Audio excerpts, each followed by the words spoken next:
Audiolibros en Latino presenta Martin Hewitt, detective, en La aventura de Channel Marsh. La fortaleza de Mayes fue tomada, pero Mayes se nos había escapado una vez más. La jaula estaba en nuestras manos, pero el pájaro se había volado. Sin embargo, Martin Hewitt tenía sus planes, como pronto demostraría. La recuperación del código del almirantazgo fue un buen golpe y puso fin satisfactoriamente a un caso importante. Pero eso, e incluso la captura de los curiosos locales detrás de Barbican, solo constituían una parada en su persecución de Mayes, y tan pronto como me recuperé en cierta medida de mi lucha y se registró apresuradamente el lugar capturado, la persecución se reanudó sin ningún momento de demora.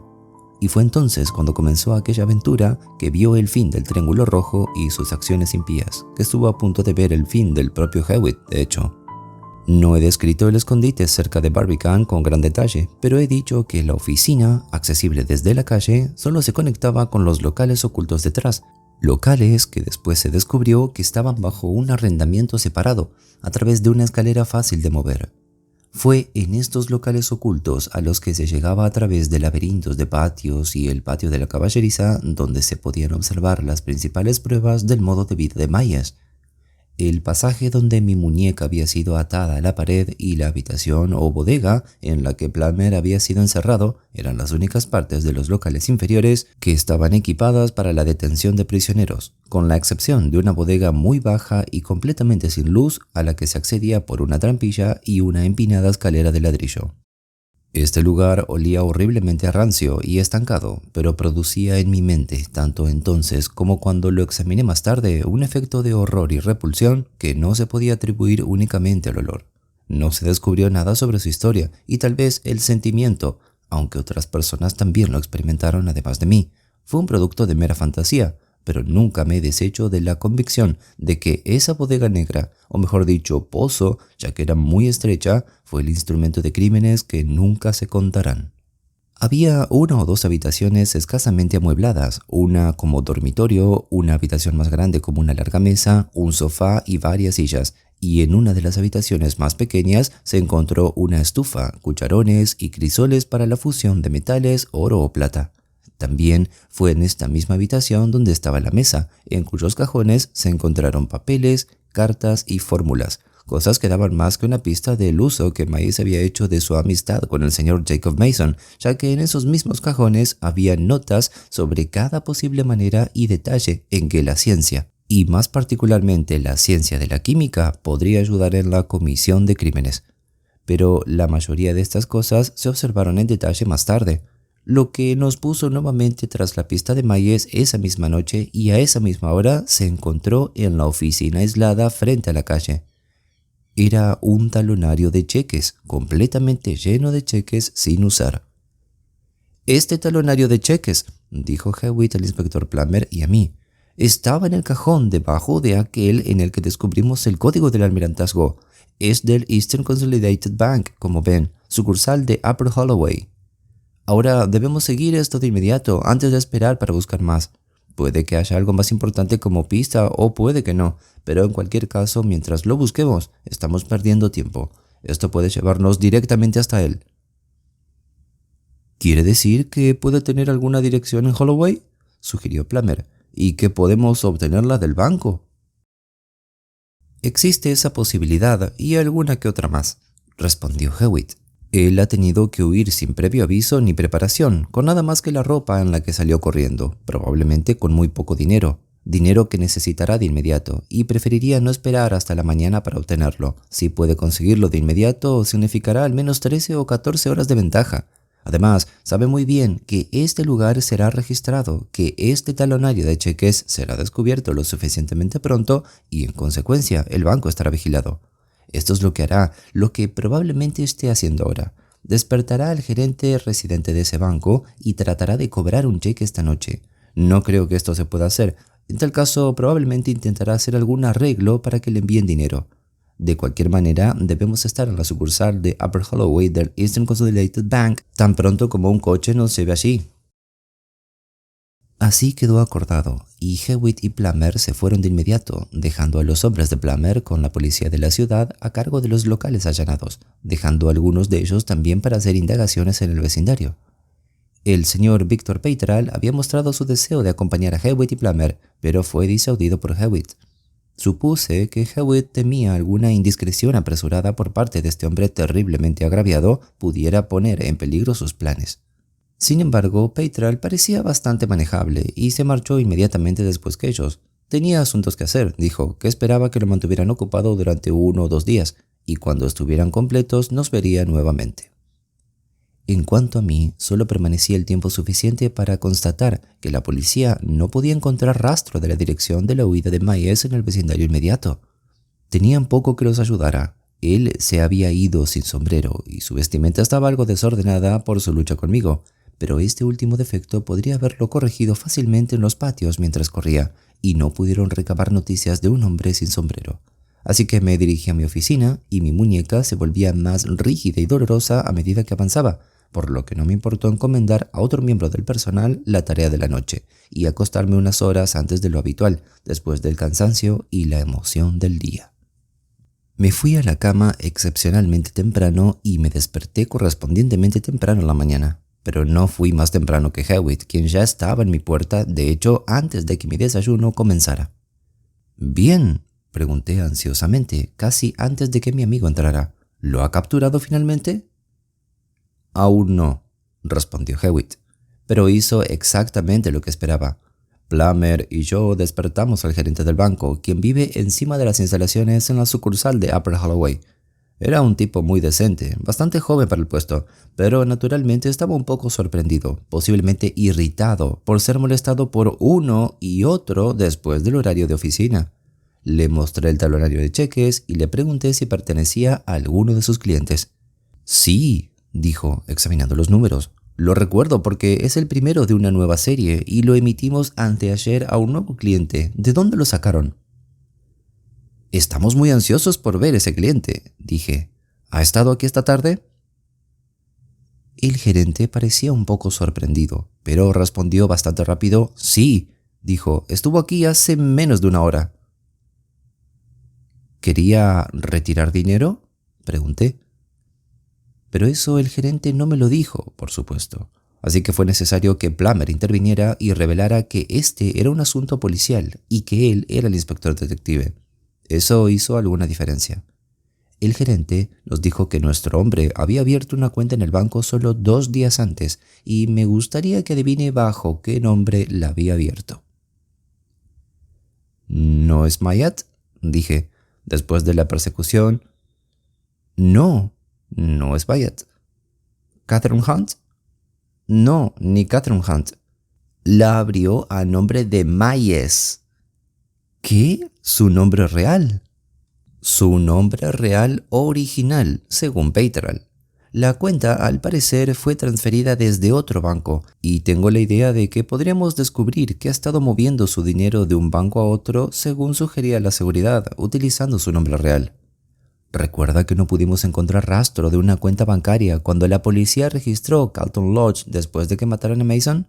Es muy probable de que haya tenido pequeñas cuentas corrientes a nombre de otras personas en diferentes momentos para ayudar en sus planes, pero su cuenta principal siempre ha estado a su nombre real, y con esto, obtenemos cierta confirmación de la historia de Peitral. Bueno, como digo, la cuenta fue abierta a nombre de Myers, y el talonario de cheques que descubrimos anoche fue emitido. La sucursal de Upper Holloway no volvió a ver a su cliente hasta ayer por la noche, mucho después del horario de atención, cuando llegó en un coche de alquiler. «Oh», dije, «¿en un coche de alquiler? Los hombres que quedaron no pudieron obtener noticias de él».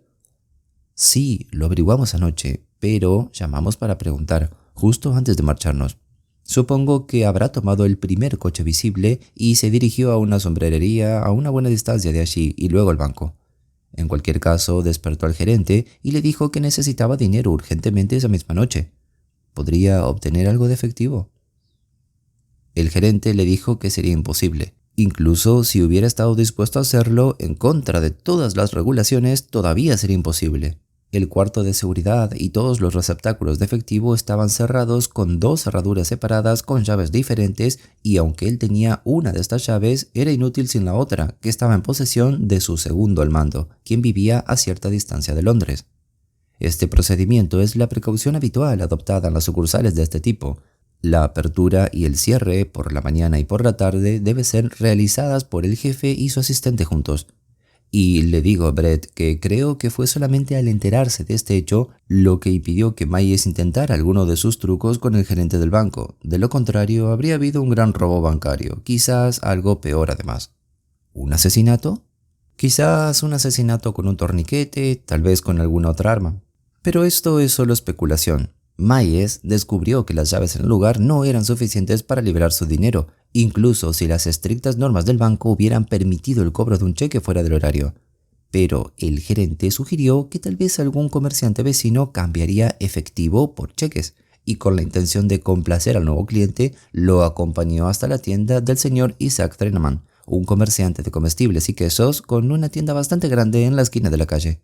El señor Treneman, presentado y asegurado por el gerente, estaba dispuesto a dar tanto efectivo como pudiera encontrar en la caja registradora a cambio del cheque del señor Myers, y lo hizo hasta la suma de 27 libras, por la cual se emitió un cheque en uno de los formularios de cheques del comerciante y se dejó con él.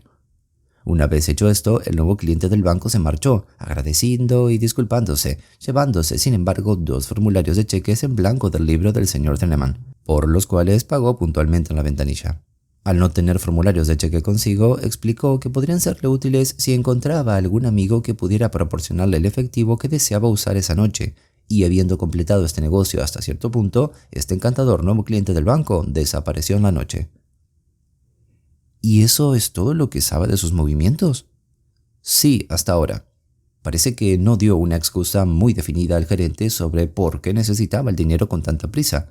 Simplemente dijo que había ocurrido algo que requería efectivo y fue muy educado y apologético en general. El gerente se imaginó que debía ser para algún propósito de apuestas o algo así. Pensó que Myers dijo algo aludiendo vagamente a eso, pero no estaba seguro. ¿Preguntó por la dirección que dio el banco? Por supuesto, pero ahí no ganamos nada. El gerente no pudo recordarla exactamente y los libros estaban cerrados bajo llave. Pero ya lo sabemos, porque lo que el gerente pudo recordar era que era una dirección de oficina y en algún lugar cerca de Barbican. Así que volvimos al antro de Barbican otra vez, donde voy ahora con Plummer para dedicar un día a una minuciosa investigación en todo el lugar. Mientras tanto, estamos vigilando el banco de Holloway. ¿Entonces espera que vuelva allí? Con dificultad. Mire, él sabe que a estas alturas debemos haber encontrado su talonario de cheques y estaremos vigilantes.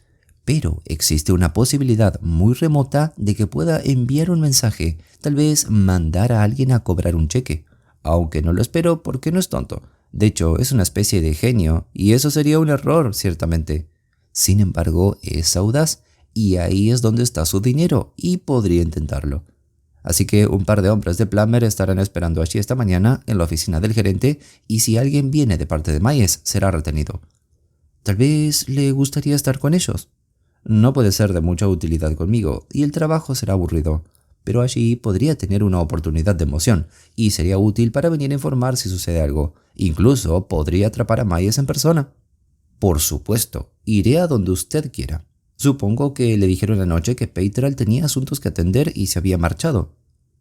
Sí, y no me duele. Es un hombre demasiado peligroso para tenerlo cerca, con su sangre caliente y las terribles heridas que guarda en su memoria.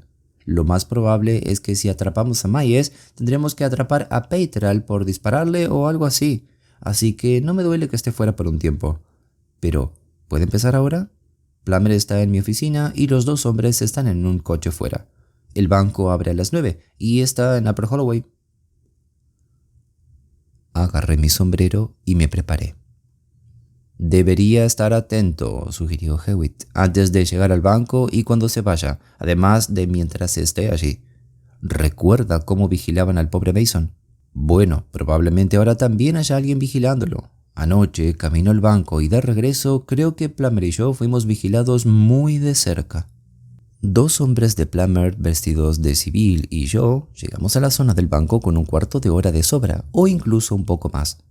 Descartamos el coche a cierta distancia del lugar y nos acercamos por separado, de manera que no fue difícil para nosotros infiltrarnos individualmente entre la docena o 15 empleados a medida que llegaban. Entramos directamente a la oficina del gerente, cuya puerta se abría al espacio reservado para el público frente al mostrador. Desde esta habitación se veía toda la oficina exterior a través del cristal de la mampara. El gerente, el señor Blockley, un hombre rápido e inteligente de unos 36 años, nos ofreció sillas y nos indicó cómo podríamos observar el mostrador sin que nos vieran. Si se envía una carta, dijo, me la traerán a mí y yo llevaré el mensajero adentro. Si se presenta un cheque de parte de Mayes, he dicho al cajero que accidentalmente deslice ese gran libro de cuentas de su escritorio con el codo. Esa será su señal, y luego podrán hacer lo que consideren apropiado. No creo que puedan hacer más que eso. Tomamos nuestras posiciones y esperamos. Estaba bastante seguro de que si Mayes enviaba algo, sería temprano, por razones obvias. Y estaba en lo correcto, ya que el primer cliente era nuestro hombre. Entró rápidamente, apenas un minuto después de que el gerente dejara de hablar, y recordé haberlo visto esperando en la esquina de la calle mientras venía. Era un hombre bien vestido, con suficiente estilo, con abrigo y sombrero alto. Sacó una cartera del bolsillo, eligió un cheque de entre los demás papeles y lo pasó por debajo de la reja del mostrador. El cajero lo tomó, lo volteó y mecánicamente se dispuso a anotar la cantidad en el libro de cuentas de su escritorio. Al hacerlo, su codo tocó el pesado libro de cuentas que el gerente nos había señalado, y este cayó con un estruendo. El cajero con calma guardó su pluma detrás de la oreja y se inclinó para recoger el libro, pero en ese momento los dos hombres de Scotland Yard estaban ya fuera del mostrador y se acercaban sigilosamente al desconocido, uno a cada lado. ¿Nos permitiría ver ese cheque, por favor?, preguntó uno, y el cajero lo giró para que lo viera. Ah, claro, 100 libras de Mayes. Lamentamos molestarlo, pero necesitamos que nos acompañe, si le parece. Se necesita una explicación sobre ese cheque. Yo había seguido a los dos hombres desde la oficina del gerente y ahora vi que mientras uno había puesto su mano en el hombro del desconocido, el otro lo había tomado del brazo opuesto. «Oye», dijo el primero, mirándole el rostro, «es Brodie Sims». «Está bien», gruñó el hombre resignado. «Es un policía, iré tranquilo».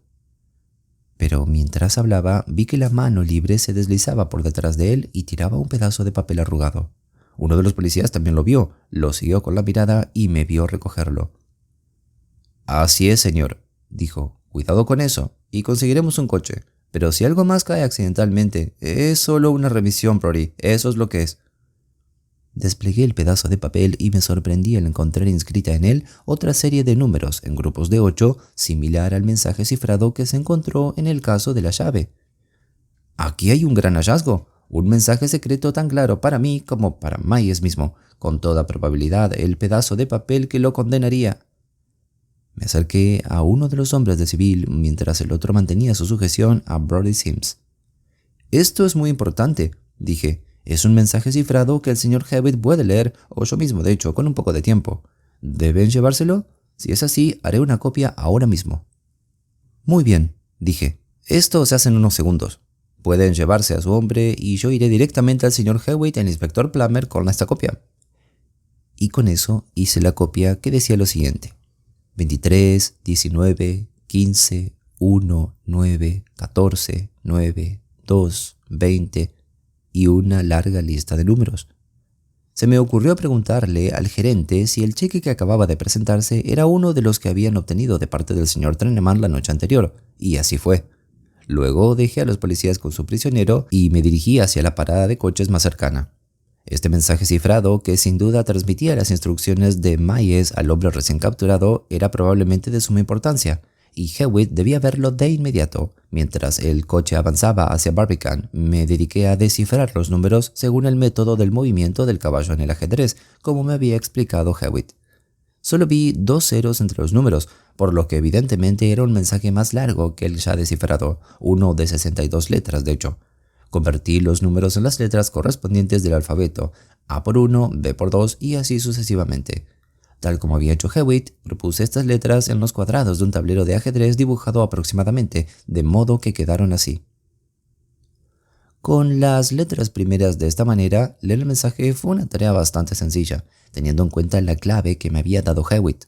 Comencé, al igual que en el caso del mensaje de la llave, en la esquina superior derecha, siguiendo el movimiento del caballo desde la B hasta el penúltimo cuadrado de la tercera línea, luego A en el extremo de la quinta línea y así sucesivamente, en el orden que indicaba el mensaje de la llave, una copia del cual llevaba como curiosidad en mi libreta de bolsillo.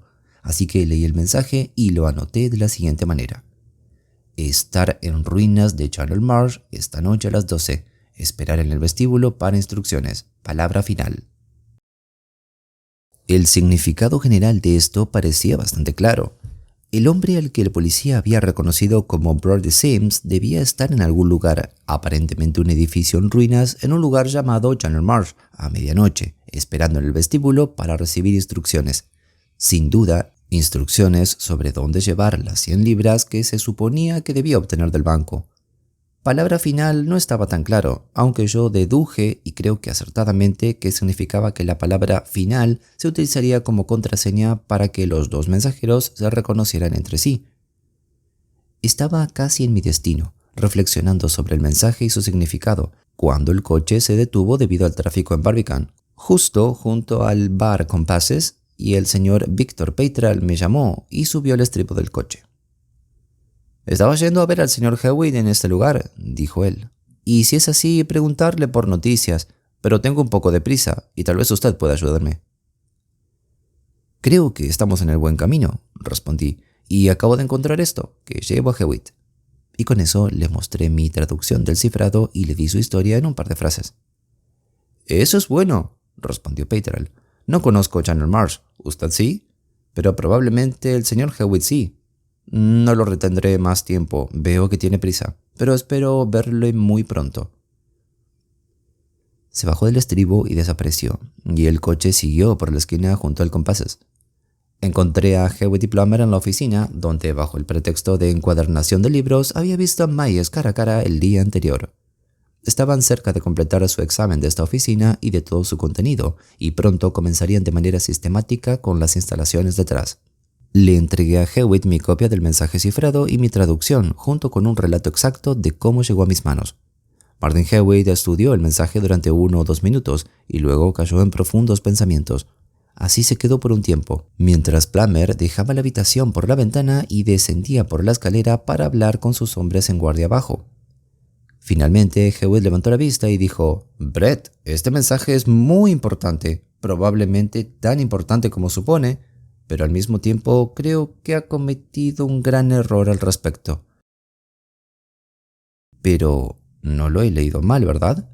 ¿Hay alguna otra manera?» «No, no lo ha leído mal. Ha leído cada palabra tal como estaba destinada a ser leída, pero es algo muy diferente de lo que usted cree que es». «¿Entonces qué es?» Martin Hewitt colocó el papel sobre la mesa y me miró fijamente. «Es una trampa», dijo. «Es una trampa para atraparme, a menos que me esté halagando demasiado». No podía entenderlo. «¿Una trampa?», repetí. «¿Pero cómo? ¿Por qué Myers necesitaría enviar instrucciones a su cómplice por escrito? Conocemos la naturaleza de su influencia sobre sus subordinados y sabemos que implica comunicación personal. Además, el cheque estaba en manos de Myers anoche. Además, Myers sabe muy bien que he leído ese cifrado. Lo ha sabido durante algún tiempo. De lo contrario, ¿cómo podríamos haber descubierto los bonos en el caso de la llave? También sabe que tenemos su talonario de cheques y conocemos su banco. ¿No le aseguré que nos vigilaban anoche? Creo que él sabe todo lo que hemos hecho. En tales circunstancias podría arriesgar la libertad de su secuaz enviándolo con la desesperada posibilidad de cobrar un cheque, pero conociendo el riesgo nunca lo habría dejado venir con información sobre él, y mucho menos lo habría dejado venir con un secreto vital escrito en ese mismo cifrado que sabe que leí hace muchas semanas. Y luego observe cómo ese mensaje, en lugar de estar oculto, fue llevado a su atención. Ese hombre, Brody Sims, es un astuto bribón y la policía lo conoce desde hace tiempo como un hábil estafador y falsificador de facturas. Un hombre así no se deshace de un pedazo comprometedor de papel mostrándoselo justo en el momento en que es arrestado, cuando la atención de todos está dirigida hacia él. No, esperaría su oportunidad y probablemente lo deslizaría en su boca y lo tragaría. En ese caso, parece que ha tenido éxito al dejar caer este papel justo delante de usted, con una elaborada apariencia de secreto. Esto es lo que ha sucedido, Brett. Ese hombre ha sido enviado a cobrar un cheque con muy pocas esperanzas de éxito o ninguna, porque el primer movimiento que Myers anticiparía de nuestra parte sería vigilarlo a él y a sus cheques en el banco de Upper Holloway. Si por alguna casualidad los cheques hubieran sido cobrados, bien y bueno, no se habría hecho ningún daño, y entonces Myers podría haber seguido arreglando para retirar el resto de su saldo. Probablemente podría haber venido él mismo con toda seguridad para retirarlo. Pero, ¿y si, como él anticipaba plenamente, Sims fuera arrestado? ¿Qué entonces? No se habría perdido nada más que un formulario de cheque en un penique, y también a Sims. Aunque a Myers no le importaría eso, solo podrían revisarlo y luego ponerlo en libertad, porque el cheque era perfectamente genuino y no había ninguna acusación en su contra. Pero como seguramente lo registrarían, se le entregó ese mensaje cifrado, con instrucciones de hacer un alarde llamativo de intentar deshacerse de él. Ahora, ese mensaje fue escrito en un cifrado que Myers sabía que era tan claro como la impresión. ¿Para quién? Para mí. Estoy tras su pista, y este mensaje es arrojado deliberadamente en mi camino, abierto como el día, pero con toda apariencia de secreto. Soy su enemigo peligroso, y él lo sabe, como se lo dijo, de hecho, ayer. Se puede deshacer de mí, podrá respirar tranquilo y ponerse a salvo. El propósito de este mensaje es inducirme a ir solo a este lugar de Channel Marsh esta noche a las 12, con la esperanza de averiguar dónde encontrar a Myers. Allí es donde me desharán, me asesinarán de alguna manera, para lo cual se habrá preparado. Myers conoce bastante bien mi carácter. Sabe que, en las circunstancias que él representa, si se mantiene a Sims alejado de su cita, yo ciertamente iría y tomaría su lugar y usaría su contraseña para averiguar lo que pudiera. Y Brett, eso es precisamente lo que voy a hacer. ¿Qué? ¿Va a ir?, exclamé. Pero no debe hacerlo, es peligroso. Sería mejor que fuéramos juntos. Hewitt sonrió. ¿Por qué no 40 de nosotros?, dijo. No, aquí hay una oportunidad de atrapar a nuestro hombre, porque sin importar cómo me arreglen, ya sea con un disparo, una cuchilla o un torniquete, no tengo ninguna duda de que Myers será quien lo hará. Sin embargo, usted vendrá, usted y Plummer al menos. Pero no iremos todos juntos. Usted me seguirá y observará, listo para ayudar cuando sea necesario. Este Channel Marsh es un espacio vacío y oscuro entre dos canales de Lea. Está entre los Hackney Marshes, entre Stratford y Homerton. Y me parece que hay una casa abandonada allí, aunque no recuerdo haberla visto nunca. ¿La conoce? No, para nada. Bien, debo reconocerlo hoy y con mucho cuidado. Creo que le dije que estaba convencido de que me vigilaban, y eso es algo que no se puede evitar en un lugar como Londres, si se hace hábilmente. Ahora, Brett ha hecho muy bien esta mañana. Si quiere estar en el lugar de los hechos esta noche a las 12, necesitará permiso de su editor, ¿verdad? ¿Cómo está su muñeca? Todavía estaba muy rígida, y le dije a Hewitt que dudaba de mi capacidad para sostener una pluma durante 2 o 3 días. Muy bien entonces, vaya y comunique sus excusas tan pronto como quiera. Tendré una charla con Plummer, y luego me tomaré unas horas para mí, solo con la ropa de otra persona. Estése atento en su habitación toda la noche, porque puede esperar un mensaje. Era un poco después de las 9 de la noche cuando vi a Hewitt nuevamente. Entró en mi habitación con una vestimenta incoherente. Llevaba pantalones de pana, una camiseta de rayas muy sucia, una chaqueta especialmente grasienta y una corbata torcida. Pero sobre todo, llevaba un excelente abrigo y en la cabeza un sombrero alto de alto brillo. «Traídos por Kerret», dijo explicando el sombrero y el abrigo. «Ha estado esperando con ellos durante mucho tiempo en un callejón cerca de Milford Lane. Un buen sombrero y un buen abrigo pueden ocultar cualquier cosa, y preferí entrar en este edificio con mi propia apariencia. He estado usando eso esta tarde». Y sacó de su bolsillo una vieja gorra con protectores para las orejas atados sobre la parte superior.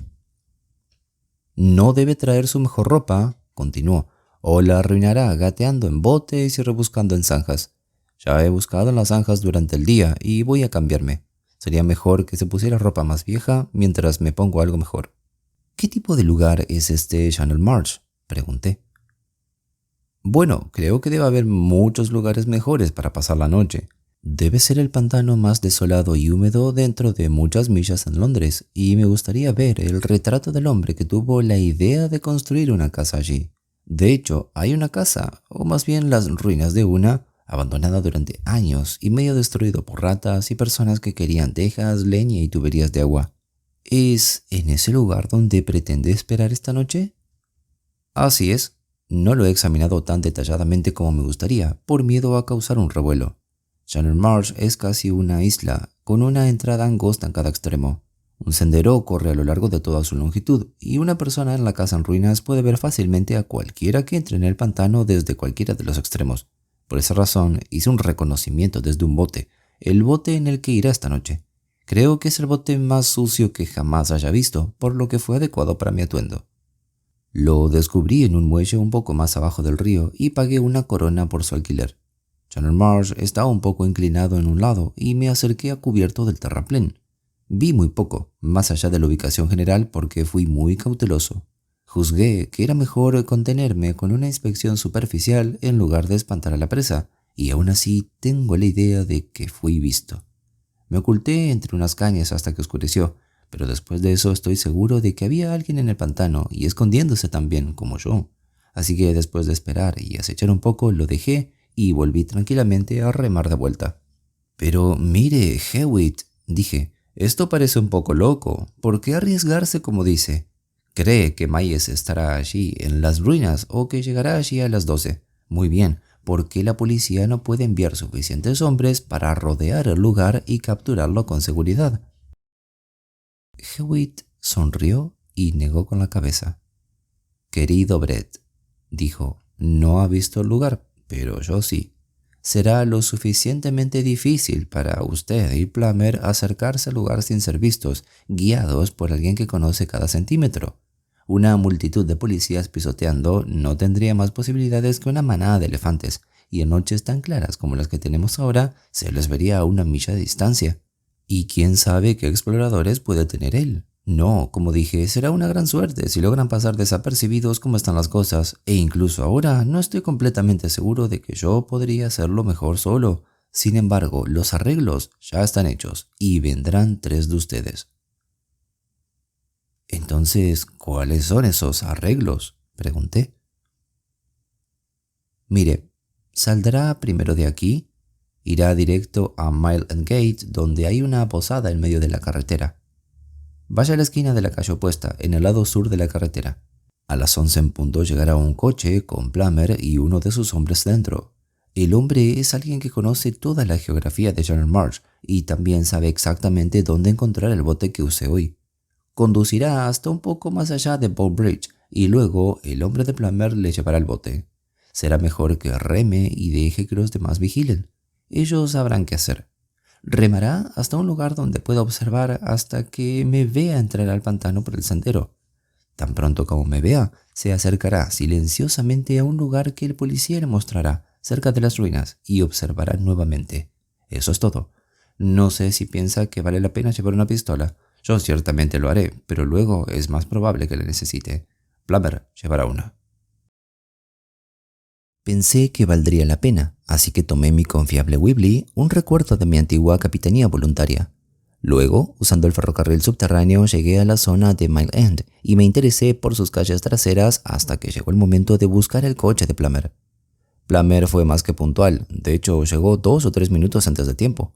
El coche se acercó al bordillo y apenas se detuvo, por lo que me apresuré a subir. «Bien», dijo Plummer, «vamos bien adelantados en el tiempo. ¿El señor Hewitt está en lo correcto?» «Sí», respondí. «Lo dejé hace 1 hora y media en su oficina». Y nos quedamos en silencio mientras el taxi retumbaba y vibraba por la empedrada carretera hacia Bow Bridge y los comerciantes en el camino cerraban sus persianas y apagaban sus luces. Llegamos a Bow Bridge y lo cruzamos, y luego detuvimos el coche y bajamos.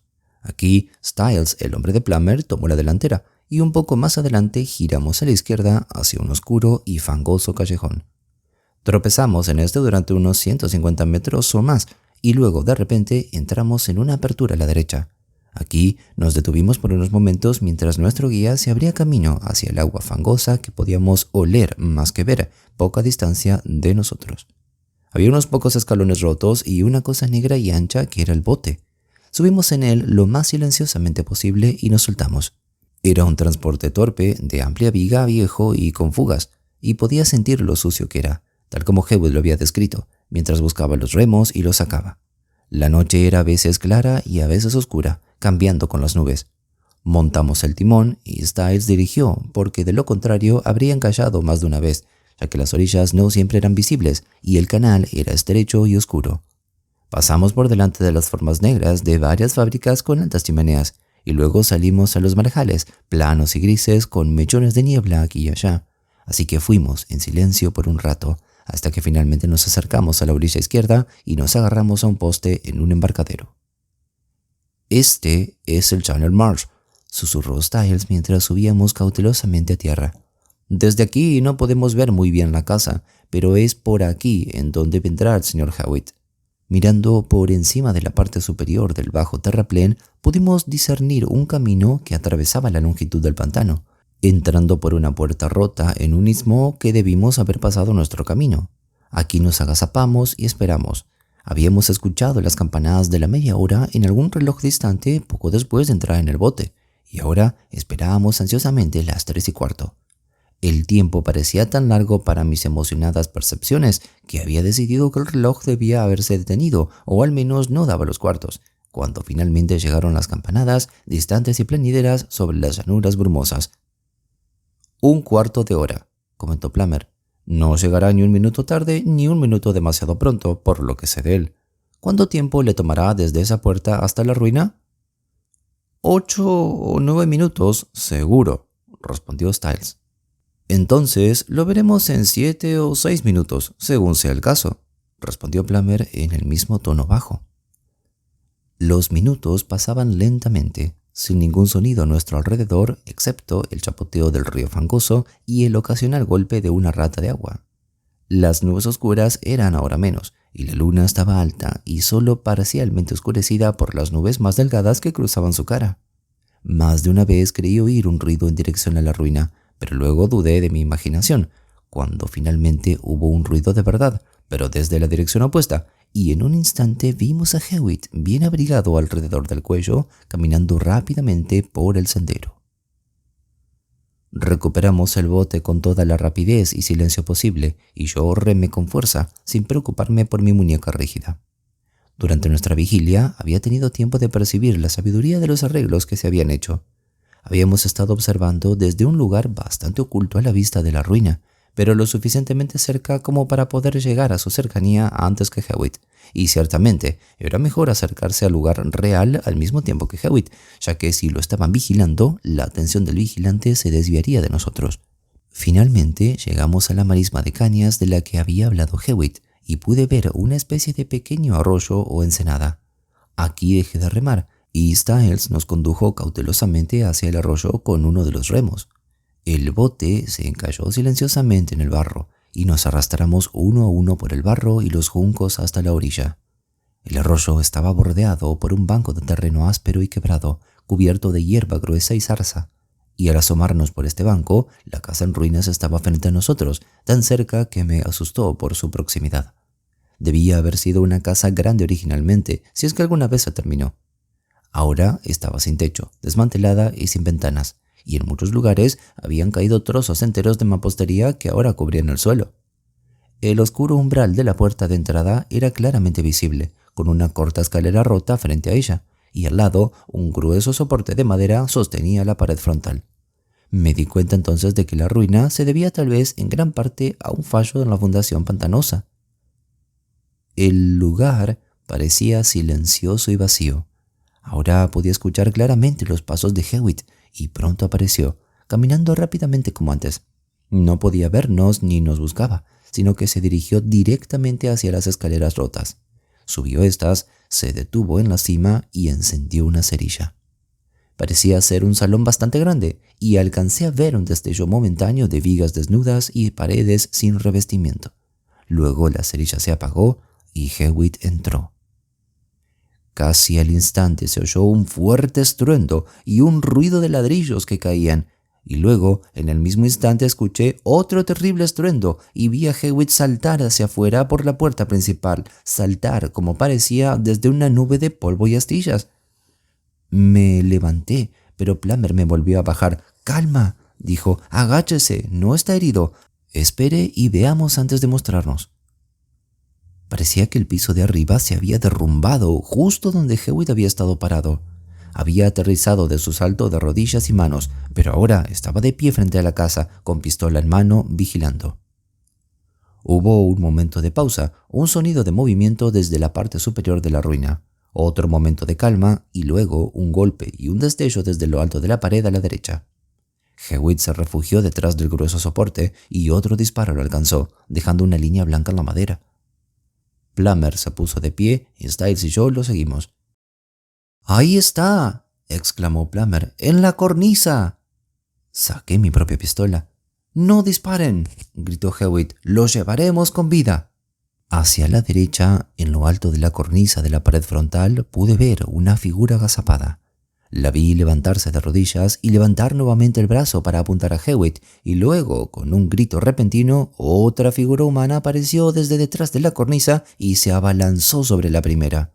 Hubo un momento de lucha y luego la cornisa podrida se desmoronó y cayeron ladrillos y hombres juntos. Me sentí muy confuso. Solo puedo explicar mi sensación diciendo que nunca antes había visto algo que pareciera tardar tanto en caer como esos dos hombres. Y luego, con un horrible estruendo, impactaron contra el suelo quebrado y la pistola se disparó nuevamente con el impacto. Los alcanzamos en una docena de pasos y los volvimos boca arriba, inertes, goteando y sin vida. Entonces vimos que uno era Myers y el otro, Víctor Peitral. Ya no guardamos silencio. Plummer hizo sonar su silbato fuerte y largo y yo disparé mi revólver al aire una y otra vez. Styles corrió a toda prisa por el sendero hacia las luces del pueblo para buscar cualquier ayuda posible. Pero incluso entonces teníamos dudas de si alguna ayuda podría servir a Myers. Había sido el hombre de abajo en la caída y había caído sobre un montículo de ladrillos. Ahora yacía inconsciente, respirando con dificultad, con una terrible herida en la parte posterior de la cabeza. Y Hewitt predijo con razón que cuando llegara el médico encontraría que tenía la columna rota. Por otro lado, Peitral, aunque inconsciente, no mostraba señales de lesiones, y justo antes de que llegara el médico, suspiró fuertemente y se dio la vuelta. Primero llegaron los policías y luego en poco tiempo un médico vestido apresuradamente y tras él una ambulancia. Myers fue llevado al hospital, pero con mucho masaje y un poco de brandy, Peitral se recuperó lo suficiente como para ser ayudado a cruzar los pantanos hasta un coche de caballos. La trampa que habían preparado para Hewitt era simple pero terriblemente efectiva. El piso sobre el salón, suelto y roto en todas partes, se sostenía sobre vigas, y las vigas estaban cruzadas por debajo y sostenidas en el centro por una viga resistente. Las vigas habían sido cortadas en ambos extremos, y el piso podrido había sido cubierto con ladrillos y piedras rotas, alcanzando un peso de 1 tonelada o más.